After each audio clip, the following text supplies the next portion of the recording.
Welcome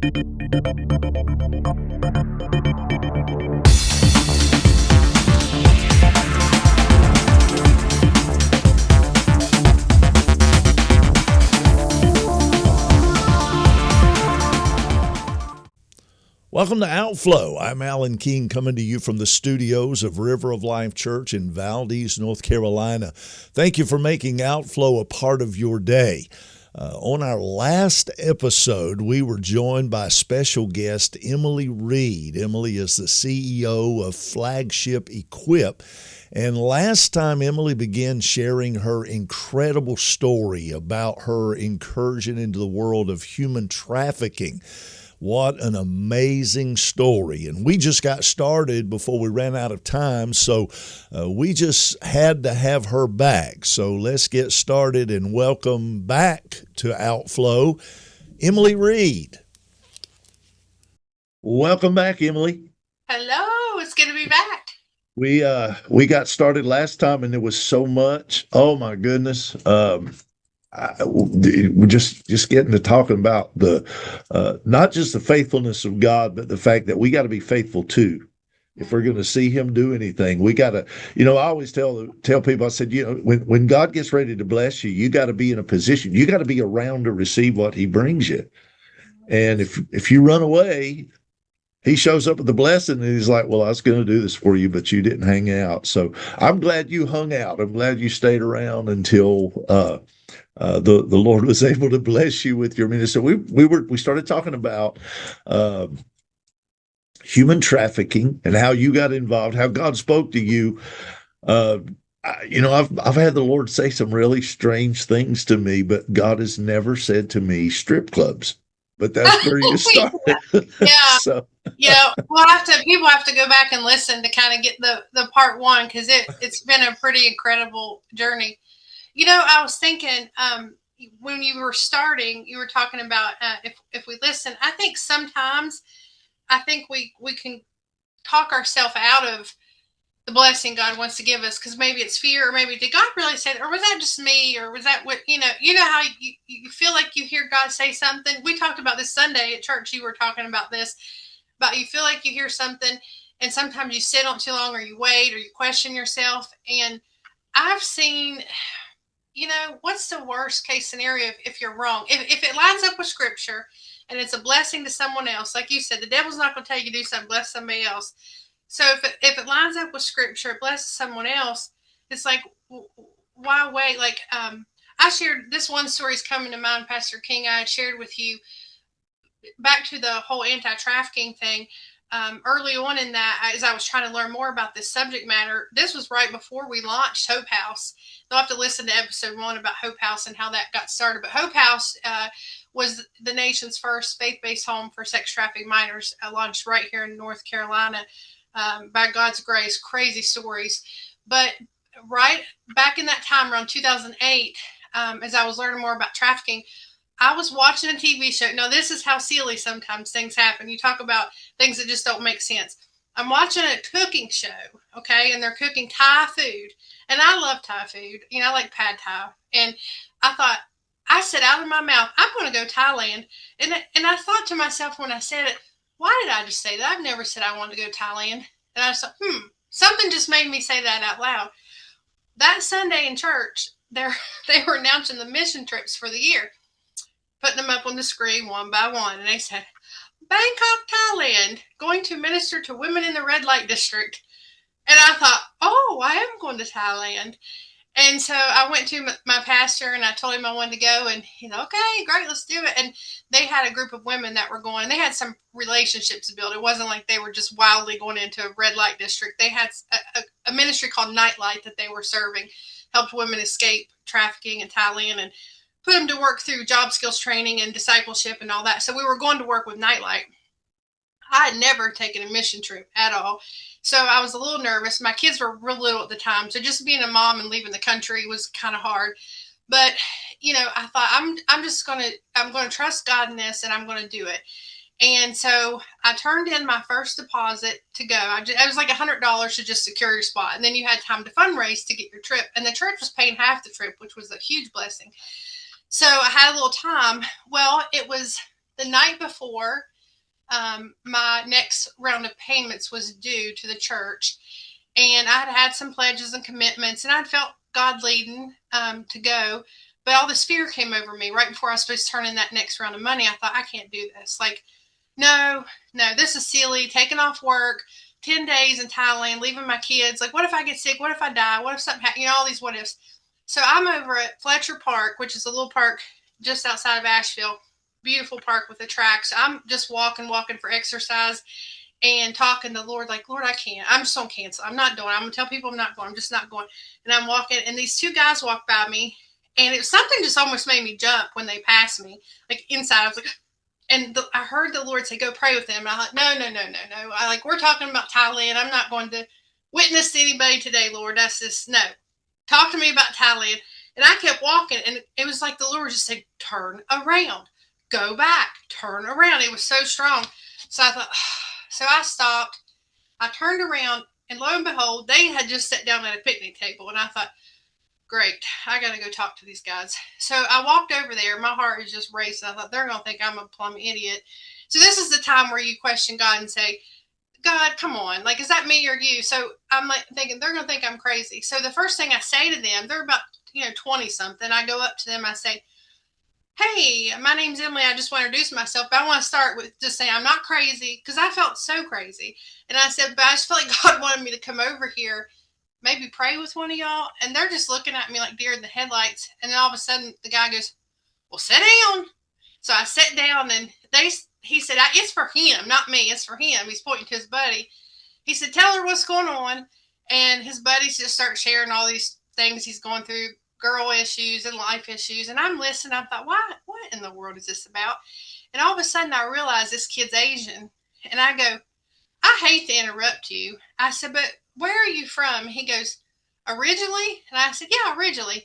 He said, oh, Bangkok, Thailand. And I go, oh. And I said, well, this is crazy. And I said, the reason I'm walking around this park praying is because tomorrow is supposed to turn another deposit for this mission trip. He said, the Thailand? I said, yeah, to Bangkok. He said, what are you going to do? And I said, well, have you ever heard of human trafficking? His eyes got real big, and he said, yeah. And I said, well, we're going to work with women in the red light district in Bangkok, Thailand. It's an organization called Nightlight. Just tears start rolling down his cheek. And I thought, something is going on. And he said, I can't believe this. I can't believe it. And I said, what? And he goes, I'm adopted. He said, my mom was a prostitute in Bangkok. He said, she left me in a trash can. And he said, my dad was U.S. military serving over there. He said, they found me at an Air Force base in a trash can. And he said, my dad ended up adopting me, brought me back here to the States. And him and they're my adopted mom and dad here. He said, and he just began to weep. And he said, I've always wondered who my real mom was. He said, I'm thankful for my family and what they've done for me. But anytime I ask my dad, like, I want to go back to Thailand, I want to learn more about my roots, he says, son, your mom was a whore. She didn't love you. You need to be grateful we took you. You don't need to know nothing about your roots. We are your roots, that kind of thing. And the kids just said, I've always wondered who my mom was. He said, you're going to help women that could just be just like my mom. And he just said, can I hug you? And I just hugged him, and he is just sobbing. And I prayed with him. And we were both just in shock. And his buddies just standing there looking at us like, what just happened? Like, I cannot even believe this. And so it built his faith tremendously. It built my faith tremendously. But I just think, Pastor King, I had my own agenda that day. I was operating in fear, anxiety. I was stressing about this trip, thinking, God, you don't want me to go. This is silly. I'm not going to go. I'm telling the Lord, I'm just going to cancel, all these things. And he tells me what to do. If I just took 1 second and I said no, and I just thought, that's silly, I'm going to keep walking, I might have missed that whole opportunity. And that has been a major faith builder in my life. Just to know that in Fletcher, North Carolina, at some little park, when I'm praying about Bangkok, Thailand, he connected me in this divine moment. I mean, I couldn't make that up. Yeah. In times in my life where I question, like, God, are you with me? That's a pillar. Like, you say your memory stones. That's one of my big ones, because like, he heard me and he answered me. And I did go to Thailand. And by the way, I did get sick, and all my fears came true. I ended up in the hospital for 2 days, but the Lord, just drinking smoothies, fruit smoothies with ice. I shouldn't have been drinking in the first place. But the Lord still used it greatly, and I had a wonderful time and came back, and that in Hope House was launched. But that's one story. There's another one. You have another minute to share? One other quick way that I just Oh listen and yeah, I'm crazy.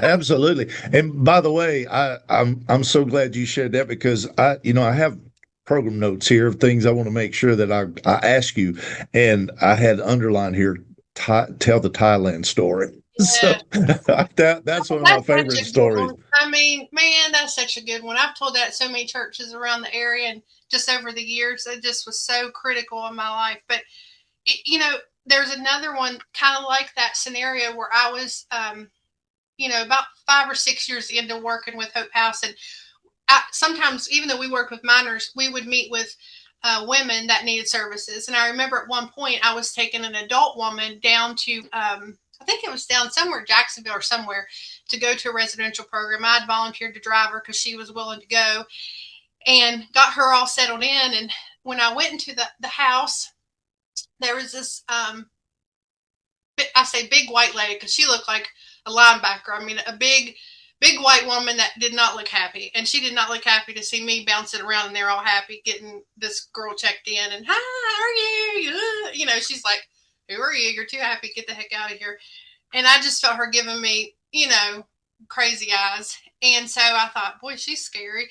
Well, I'm sitting on the couch waiting for this girl to finish get checked in, and I kept hearing I just kept hearing, go tell that lady I will restore the years the locusts have eaten. I will restore the years the locusts have eaten. I kept hearing it, and I thought, no, I'm not talking to her. She's too scary. That's crazy. I'm not going to do it. Well, I'm getting ready to leave. Again, my heart starts racing. I thought, forget it. I'm just doing it. So I go to her and I said, I got to tell you something. She said, what? I said, God said he's going to restore the years the locusts have eaten. She starts screaming, ah! And then she grabs me, this big bear hug. And then I'm just like, what is happening? And she grabbed me by the hand and she ran me into her bedroom. And on the wall, she had this poster board, and it had that verse in there, I will restore the years the locusts have eaten. And she said, today I was so mad at God. She said, I came in here, looked at that poster. She said, that's my verse that I cling to. And I looked at that poster and I said, God, you're a liar. You are not getting my family back together. You're not doing nothing for me. I'm stuck in this, hellhole of a program. Like, all the things. She's just miserable. And she said, and here you come and remind me. And she started crying. She said, it makes me want to cry now. She said, he's going to do it. Yeah. She said, he's going to do it, isn't he? He's really going to do it. And I said, yes, he's really going to do it because he told me, and he told me to tell you, and he's going to do it. And she Wow. said, it just, like, I left that day and I never saw her again. I don't even know her name, but I believe that the Lord did it for her because he said he was going to. And that's the thing. I just, I want to tell people, like, you always talk about aisle 11 ministry in Walmart. Like, you pray for people. Stuff like this will happen, that God will put something on your heart and you'll just tell them or share with them. And I have found in my life, those are 2 times of several, because I've gotten a little bold in this. But every time I've done it, the Lord has never let me down. Never let me down. It's always something where it's like, oh my gosh, you said exactly what I need to hear. Or we were at, Jared and I were fishing in the Outer Banks, popped into a little bar to get something to eat. The bartender, the Lord told me to tell her I saw a vision of her in a white dress dancing before the Lord on the beach. Now, how crazy is this? A bartender I see. And we were getting ready to leave, and I told Jared, I said, hold on a second. And I ran there. I said, I'm a Christian. I said, I just got to tell you real quick. I said, I had a vision of you, and you were dancing down this beach with a white dress on. Starts crying, says, the Lord's been calling me to a worship ministry. And she said, and I've been wanting to take girls down the beach and teach them how to dance before the Lord. And she said, I just bought my first white dress at Walmart. And she said, and I thought, this is silly. You don't wear white. You always wear black. And she said, but no, I'm wearing white. And she said, and I just bought my first white dress. And I said, I think he's wanting to birth this ministry in you. And she cried. And of course, she had customers. I'll let you go. I said, I'm going to be praying for you. Don't know who she is, may never see her again. But the Lord wanted her to hear that he had heard her. And so all that to say, like, I don't think I'm anything special. I think what happens is I have approached the Lord with childlike faith. I really just approach the Lord like a little kid. And I say, God, what do you want to do? What do you want to say? But these times when this happens, I will tell you, Pastor King, it's always when I'm in a place of peace in my own self, when I'm not fighting with rush and hurry and trying to get my day done, trying to knock all my tasks out, because I tend to be that way. But when I take time to be before the Lord and to wait on Him and to have that carry me through my weeks the best I can, He starts to speak. But it's all me, because there's times I just go like a bull out of a china gate doing whatever I got to do for the week, and I think I didn't even, like, I did a quick Bible study or I put on a podcast while I'm at the gym, but like I haven't heard the Lord. I haven't really heard Him speak outside of the Bible or a podcast or something. I haven't really heard His voice. But when I get quiet and I settle down in my spirit and I listen, He will come. He really will. He really will. Yeah, I made a statement. I don't remember if it was this past Sunday or the week before. Um, I don't remember. I've slept since then. But my I made the statement that one of the biggest mistakes that we made in the church is that we put a period at the end of the last word in the book of Revelation, as if God stopped speaking then. Like, okay, I don't talk anymore. He's still speaking, and he's speaking specifically. And you have been a great example of that. That God doesn't just speak in generalities, but he speaks specifically to us. But we got to put ourselves in a position to listen. And I appreciate that about you, that you are able. You're an example of that. That God is still speaking. He really is. He Yeah. really is. I think the past 5 years or so, I've gotten really interested, I should say, in monasteries. Old monasteries, and reading about desert fathers and mothers who early on, like in the as before the church was even being formed, they got to the wilderness and they'd be alone with God. And I just have really started to it's called monastic living. I mean, I don't want to get into too weird here. And I'm not talking like Buddhist monks. I'm talking about early Christian, a lot of Mhm. Catholic, things like that. I'm not Catholic. Definitely, I'm a born again. I call myself charismatic. I mean, I'm a believer. I would say I'm probably Baptist, Pentecostal, all combined. If that makes Yeah. sense. There's such a thing. I just love Jesus, and I believe miracles still exist. But I like Yeah. order at the same time. But as I've experienced, like, reading about these monasteries and these early, just being out in the wilderness and what God does in the wilderness.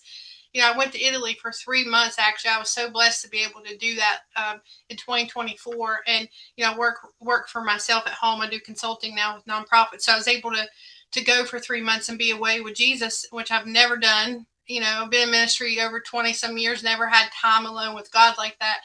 And I visited some different monasteries, and there's something about silence and solitude that they get right. They get Yeah. right. And even when they work, whether it's baking bread or working the farm or working the grounds, they're in prayer while they work. And so they're doing everything they do as unto the Lord. Now, the thing I don't like about the monasteries is oftentimes it's contained, they're contained into a community, because I tend to be like outside the church, outside the walls. However, if you ever get an opportunity to like experience or go stay at a monastery, there's one in Connors, Georgia, that's just really beautiful. But just to go and experience that and to kind of do the daily prayers, the daily examine, the morning, prayers they do, the afternoon, the evening, there's something to that time. And I think it's because me, on the Enneagram, I'm a 7. That means I'm very adventurous, looking for the next party. I love, just jumping in, doing things. On the disc chart, I'm a D and an I, which means I like to get things done. I'm a driver, but also the I is the personality. I love being with people. I love being in community.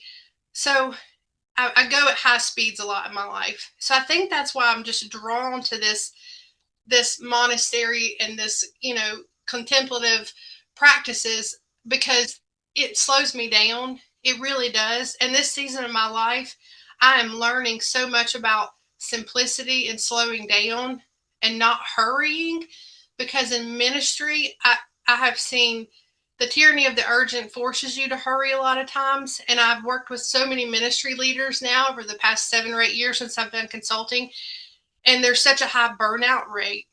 That's what happened to me. That's why I left Hope House after 10 years. I was overweight, burnout, had a marriage falling apart. I was in pretty bad shape from going so fast, secondary trauma, all not taking care of myself.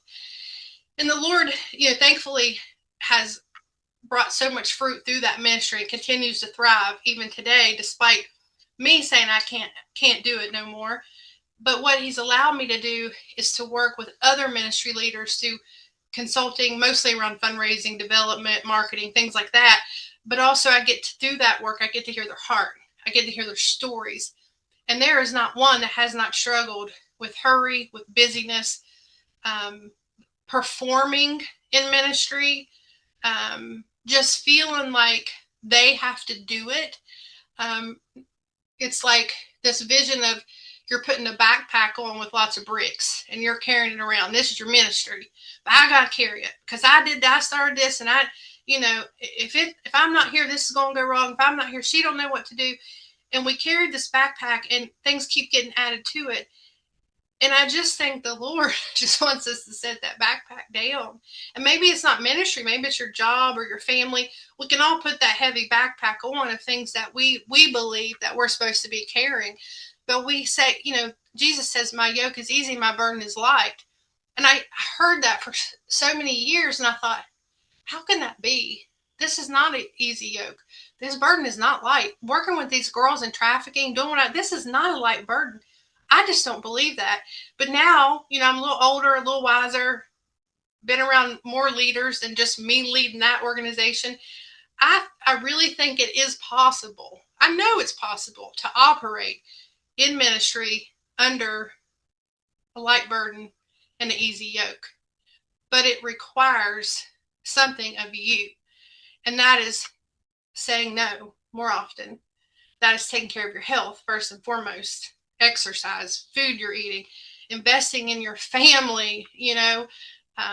When I started ministry, I took off. And there's a lot of years I regret that I was out speaking and doing great things for the Lord, but my kids were at home, with their dad, of course, but they didn't have me around, And so there's things that we get ourselves into because we are striving instead of abiding.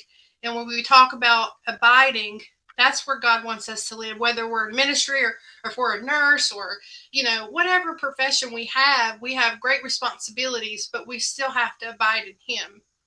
And so if anything, what I'm learning in this season is just taking off my backpack and realizing like, I can only do so much. Really, I can do a lot because thankfully, the Lord's blessed me with a lot of gifts. I don't say that pridefully. I pick up things easily. I can do a lot. I'm a very hard worker. Emily means industrious one, and I believe it because I can work. I can work from sun up to sundown, which is good, but also very bad.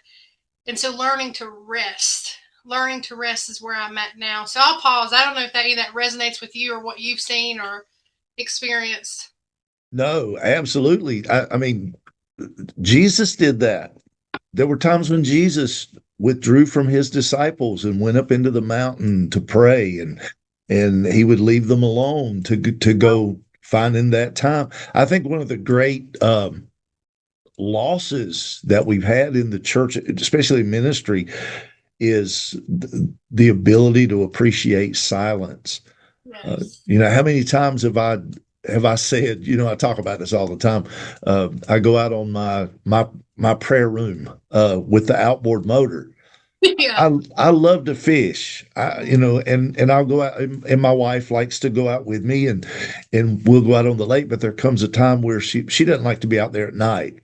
Yeah. So I just take her and she goes home, and but then I'll go out and I tell everybody I'm fishing, but I'm not. I set down the fishing pole, throw out an anchor, and I'll sit for sometimes all night long, just sitting saying, okay, Lord, what do you want to say to me? Because I get so busy in ministry Yes. that we forget I got to hear from him. And Yeah. so you're preaching right to, I mean, I know exactly where that's coming from because it is so important. And my dad always said this, he would say, son, you have to learn to come apart or you'll come apart. That's so good. That That's so that's good. and I've tried to live that, in my ministry. Can we spend just a few minutes? I know we've been talking about hearing from the Lord and the miracles and the blessings, but I just had a couple of questions that I wanted to ask you because you have been so involved with the thing of human trafficking. Mm. Uh, it blows my mind, Emily, to hear you talk about the first. Uh, Hope House being the first residential ministry Mm-hmm. to sexually exploited minors. Mm-hmm. Um, I, and again, it still blows my mind that we're talking about not just in Thailand or in all these other countries. Here in North Carolina, where does this happen because of kidnapping, or where did these individuals come from? How do That's they a end up really there? great question. That's a really great question. Most of the time, it's not kidnapping. I'll tell you that. That's a big misconception. I think in 10 years, I personally worked with over 300 trafficked females from all over the country. FBI would actually send girls to us that were in victim protection as help them get into a safe home. We had education and therapy and all the things, but they would give them a time away while they would prepare for their trial just to kind of get them away from their pimp and trafficker. There's something called Stockholm Syndrome where people fall in Yeah, love with it's kind of like domestic violence. They say it takes a woman 7 times as a stab being hit before she decides to leave because there's a good side usually. It's not like he's not always bad. It's the same concept. Like I've had girls tell me, well, my pimp, I mean, he didn't always hit me. Like he would take me to get my hair done, my nails done, or Disney World. I mean, I've heard it all. Shopping sprees. Or I would say, he always said how much he loved me, took care of me. Many of these young girls don't have fathers. That's the number one thing that every girl had in common. I think I remember one girl of all those that actually had a daddy in her life, and he was actually a really good one. She had just went down a bad path, and I remember her very specifically. But the rest were all single moms. So these girls are all searching for love. Their father's not around. Many of them are in school during the day and working for their pimp at night. And there's a misconception, when you're 12, 13, we worked with girls 12 to 17 at the home. Okay, 12 years old. 12. And we that had blows my mind. several girls. One girl that came to us from Maryland, she was 12 and she had already had 8 pimps. And I remember her telling me the one she liked, what she didn't like. And she said, Miss Emily, the one of my pimps, he was 14. He didn't know what he was doing. I said, well, he's 14. What's he know about pimping? I mean, they found her at a Motel 6 in a raid, and she was in there in her SpongeBob SquarePants pajamas, like literally watching cartoons while the pimp was out doing a drug deal or something, and she was there alone, and they busted in and got her, and they brought her to Hope House, and her mom was just drug addict and all the things. But this girl, it was that's the kind of stuff you would see, and they were just so lost, like under this conception that they were making lots of money. That was another thing. They would say, "Yeah, but I made good money out there. I made so much money." So we would talk through. I always did this exercise with them, like how many times a night did you have sex? Anywhere from 10 to 15 was kind of a normal number. How much money did you make? 100 per sex act, 200, 300. Kind of that was a general ballpark range. So we would do the math. And then we would add it for the month, like how much they made. And they'd be like, see, I was making money. I say, well, how much came to your hands? Like, how much did you get? Well, every week I got my hair done. How much was that? I got my nails, he bought my food. Sometimes I got McDonald's. So they tell me all these things that they thought were privileges, right? So we would kind of do the whole math. And at the end of it, they would look at the numbers and they thought, he's taking my money. They would have this Yeah. realization. I'm like, girl, he's totally taking your money. He was using me. So they start to realize these things. It's like, what does a 13-year-old know about life? I mean, especially a life like that on the streets. So they're so manipulative and so vulnerable. And oftentimes, this is what I saw all the time too, Pastor King, is the girls that were with the pimps, they had already been previously sexually abused. So like that was kind of just, that seems to us like the worst thing, but it's really even worse when your mom is telling you, 4 years old, letting uncles touch you, letting, your father I've had girls where their fathers even had sex with them. Like, so they have these really horrible home lives. And then they get into these situations. A lot of them are runaways. So it's actually really more common than you think. The National Center for Missing and Exploited Children, they estimate the average entry age into prostitution in the U.S. is around 13 to 14 years old. So, that's that. Now, I've talked to people and they say, oh, well, it's so terrible what's happening to these children. But adult women, they're adults. They should make it, they must like to do it. Or you hear men say, well, they want to be up there stripping. They love it. They love getting that money. Okay. Well, no. When you hear their situations and what they've gone through in their life, they were that little girl at one point, and now, yes, they may be waking up and conscientiously saying, yes, I have to go prostitute today, but they were already groomed and been through lots of things as a youth anyway. So I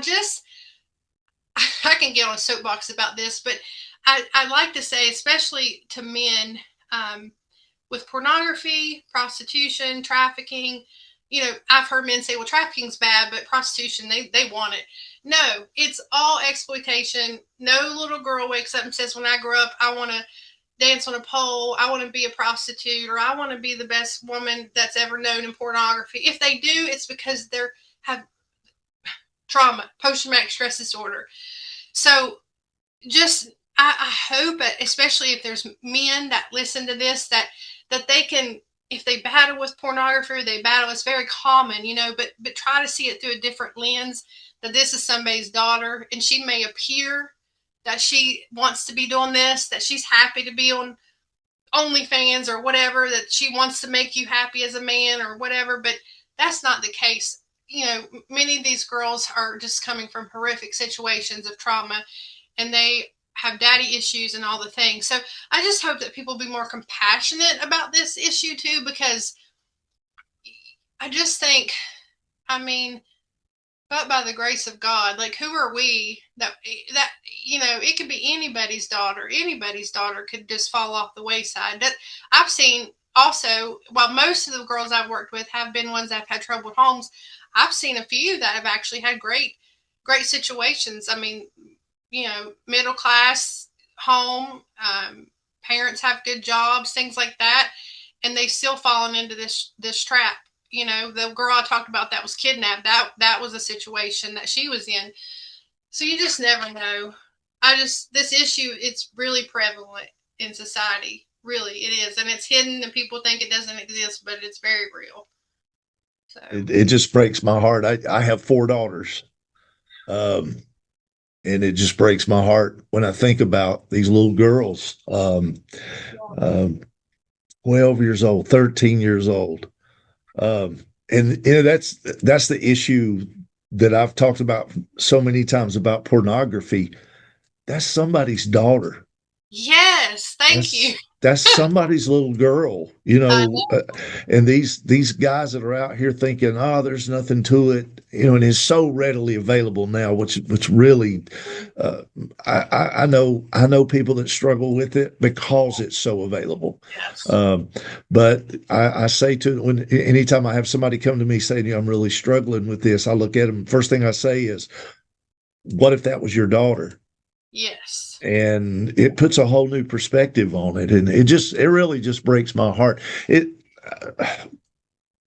I am just, and to be honest, I'm just saying, until I met you and heard your story and heard your stories,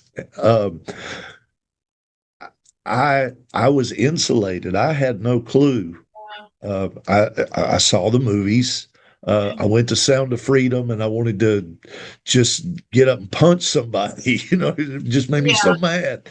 Uh, but I had no clue that it's at home. It's here, and it may look a little different, Yeah. um, but it's here, and it just we really need to be praying for these girls and praying for these ministries. Hope House is still, even though you're not um, Leading working it. there all the time, you're not leading it, but it's still a ministry. Um, There's lots of and others. I mean, over the past decade, there is a lot of people that have raised up to start homes and programs, and I mean, it's become a really big area for ministry in the United States. Unfortunately, because the need is so real and the demand is so high. So when you think about that, that's terrible that we have to have these types of ministries. But yeah, it definitely. So one thing I will encourage people, if they have an interest in this issue and they want to learn more about what's happening in America, just Google Shared Hope International. Shared Hope International. That's the congresswoman, former congresswoman I told you about, Linda Smith's organization, and they've done so much research and policy changes across the United States, and they do conferences. So there's just a ton of educational resources, and then they also support a variety of ministries. So it's a great place to kind of just better understand the issue. And if you feel God calling you to get plugged in, that would be a great next step to go to visit their website, because they are Christian and just doing some really good work across the U.S. or some good networks they're part of. So, yeah, and that was going to be my next question. So you've already yeah. answered it. What can we do? How can we find out more about it, and how we can find ways to help? It's sad because our society has become so. Um, we have come to the place that we have really uh, downgraded women Mm, in so many ways, to where we've almost become calloused yep. anymore. And but just the wake up call that I got today uh, from hearing you, 12 to 13 year olds. Yeah. Uh, Yeah. I, And if there's like, if you're involved with school systems or anything like that, if you have girls that are like running away a lot, there's a stat that says within 48 hours, most runaways will be approached by a pimp. I mean, so anytime you have an at-risk kid, a young girl, you definitely should start intervening. I mean, especially if you see them starting to come to school with like nails, hair, getting their nails done or hair done or new clothes or a fancy purse. You think, where did they get this stuff? You'll start to see things like that because the pimps give them these little treats, to kind of keep them going. And so when you start to see those red flags, and the other thing is, I don't want to just paint this as girls only, because it does happen to boys too. A friend of mine started an organization that just works with trafficked boys in the U.S. And so the same kind of thing.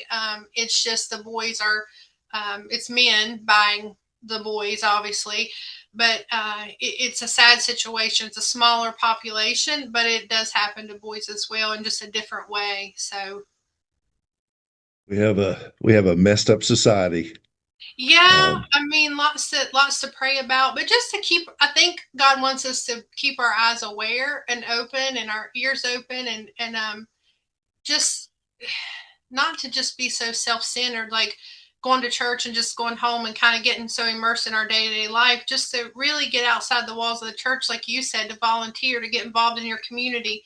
There's every community has nonprofits in it. Just if you have a heart for at-risk youth, find someone in your community doing something and go talk with them, go get involved. Like, everybody can do something. When I was at Hope House, I mean, we had everybody from coming to teach life skills classes to just prayer ministry to taking the girls to a simple thing like take them to a doctor's appointment, just help the staff so they could have extra transportation, or showing up to just help the girls clean the house and just keep them motivated and encourage them. Like, there's just simple things you can do will go a really long way. You don't have to go into strip clubs like I did, or that people could be intimidated by that. But there are people that you can just go sit with. Just being a presence is often very, very much needed, especially when you're healing from trauma and stress and all the things. Just having someone in your corner.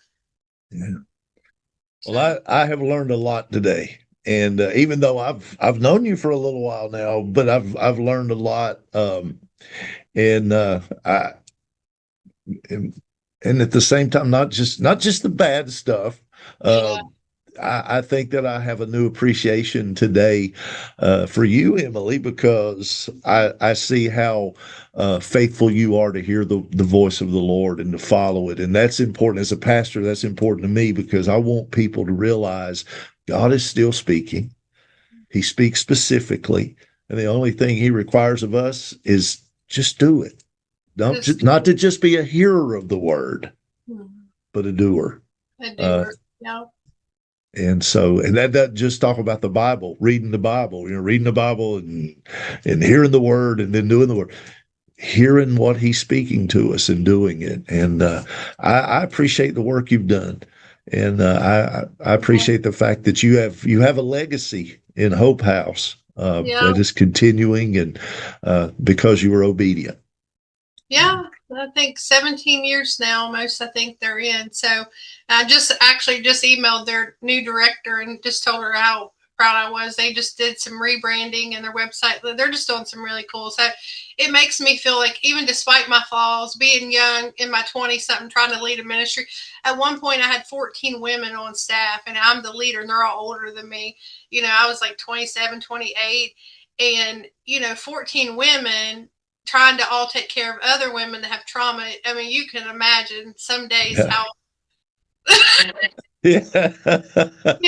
I'm young and trying to figure things out. And so despite my flaws and the ways I could have done some things better, God still continued to lead and guide me and direct me. And, even through battle scars of, neglecting my family, I look back and I think, God, you're so good. My son's getting a degree in nonprofit management. He's going to be graduating this summer. He loves the Lord. Great kid, a great community around him. My daughter's getting married this May, and she's married a Christian guy. They both saved themselves for marriage. So I see, even despite, I look back and think, God, there's so many things I would have done different in ministry, just more time with family. God's grace has been on my life in such a great way. And I'm just so thankful because, I definitely could not have done anything without his grace. And still, even to this day, Jared and I, my fiance, he's starting a nonprofit. He did last year and working with young men and bought a property, and we have great vision for the property and what we want to do. And so, still need God's grace and his wisdom. And now I'm in a waiting season again, but being here, I'm, 47 years old, and I'm kind of at a midway point in life where it's like I've done so much and so many great things. I'm so proud of a lot of things, but there's just so many things I want to do in a different way. I still want to keep doing for the Lord and be a hearer of the word and a doer of the word, but I just want to do it smart, and I want to do it in a way it doesn't burn me out. So. But you're still going, and I love that. You're still going, still going. Still going. Yeah. Well, thank you so much for being with us on Outflow. So good. Thank you. And hopefully, maybe later down the road, we'll do it again, and we can tell us about this new adventure that you're on and what the Lord is doing there. Thank you so much. More to come for sure. Absolutely. Got to keep working until He comes. Yeah. Yep. May He find us faithful in the harvest fields of the Lord, and that's what matters. So, thank you, Emily, and we look forward to hearing great things in the future. Thank you, Pastor King. I know that you have enjoyed these last couple of episodes of Outflow as Emily Reed has been our special guest to share incredible testimony concerning her faith journey and the ministry that the Lord has given her. And I thank you so much for joining us for Outflow to hear this powerful testimony. We would love to hear from you. If you'd like to write us, if you have questions, comments, just let us know that you're keeping up with us. Our email address is outflow@outflow.online. Again, that's outflow@outflow.online. It's always good to hear from you. If you haven't already done so, we'd love for you to go and subscribe. Just hit that subscribe button. That's all you got to do. Doesn't hurt, doesn't cost. All you got to do is just click the button. And that helps us so much to get the word out about Outflow. So thank you so much for subscribing. I'm Alan King, coming to you from the studios of River of Life Church in Valdez, North Carolina. And hope you'll join us next time. Thank you for making Outflow a part of your day. Now, until next time, get out there and be blessed. And while you're at it, be a blessing.